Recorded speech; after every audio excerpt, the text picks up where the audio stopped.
ሶስት ቀን ምን ተገኘና? በዚህ 2-3 ቀን ውስጥ ምን ተገኘ? አሰብኩበት፣ ወጣው፣ አወረድኩኝ።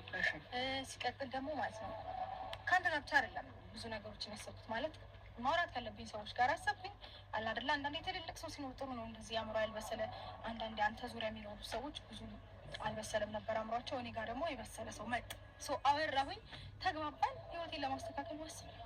ያሰብሽው ሴራ ስላለ ነው እንጂ ሩታ እውነት እኔ እንዳልፈለግሽው በግልጽ ያስታውቃል። ብዙ ነገሮች ምን ያስታውቃል? ሳኛለሽ ሩታ ምናምን ስማኝ፣ እንደዚህ ትንሽ ልትሆን አይደለም ምን የጠራው ገባ።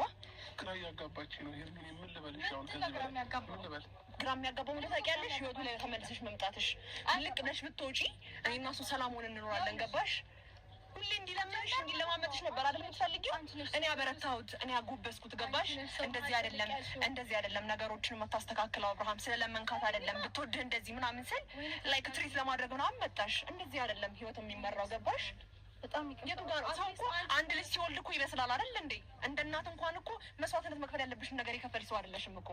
በጣም የሚገርመው ማለት ነው እኔ ትናንትና የመጣሁት ሰው ደወልሽልኝ እያወኩኝ አትሊስት ውሃ ወይ ደግሞ የነገር የሚያረጋጋ ነገር ይዣለሁ መምጣቴ በጣም ሶሪ። በእውነት እንደዚህ እንደምትል የሚያረጋጋኝ ህይወቱ ላይ ከወጣሽለት ነው። ትሰሚኛለሽ?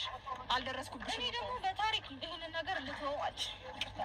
ምናልባት እየበዛኩ ነው፣ እየተቃጠልኩም ነው፣ ምንም እያልኩ ነው።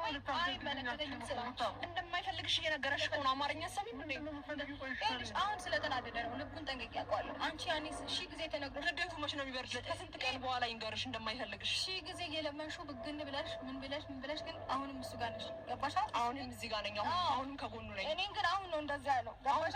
ስለዚህ ብዙ አትናደጂ። ምንም ያናደድ ነገር የለም። ህይወቱ ላይ አትግቢበት። አዲስ ህይወት ጀምረናል። ኤክስ ነሽ አሁን። ገባሽ? ኤክስ ታውቂያለሽ ምናልባት እንግሊዝኛ ከገባሽ ከተረዳሽ። ስሚኝማ ይኸውልሽ የሆነ ጊዜ ግን ይሄ በጣም ይቆጭሻል።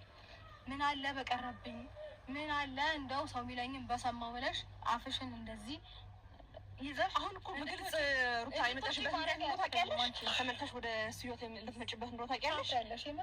ሰማኛለሽ? ወደ ህይወቱ መምጣት የፈለግሽው መዝናናቱን ስታይ ሲስቅ ሲደሰት፣ ለካ ይሄን ደስታ መስጠት አልቻልኩም ለማለት ልጅ አባት ለዛ ተመልሰሽ የመጣሽው ሌላ ምን ያረኩትን ነገር ነው እየደገምሽው ያለሽው። እኔ ከሱ ጋር አልተዝናናሁም። አንቺ እኔ ያረኩትን እኮ ነው እኔን እኮ ነው ለመሆን እዚህ ጋር እንደው ያሻለሽ እኮ የኔን እንትን ለማለት ነው። ገባሽ? አልገባሽ? እንዲህ በጣም በፊት ያሳለፍኩትን ነገር ነው እኔ ስለማልናገር ነው አብርሃም እስካሁን ዝም ስለምላት ነው። እሷ እንደፈለገች መታ የፈለገችውን ቃል ወርውራ ከእሷ የማይጠበቅ ቃልም ወርውራ እየሄደች እኔ ዝም ስለምላት ነው እንዴ? እንዴ አንተም ብዬ ነው አይደል እንዴ? አሁን ደግሞ አዲስ ህይወት ከጀመርን በኋላ ልታዳምጥ እኔ ምን እንደምልህ አላውቅም።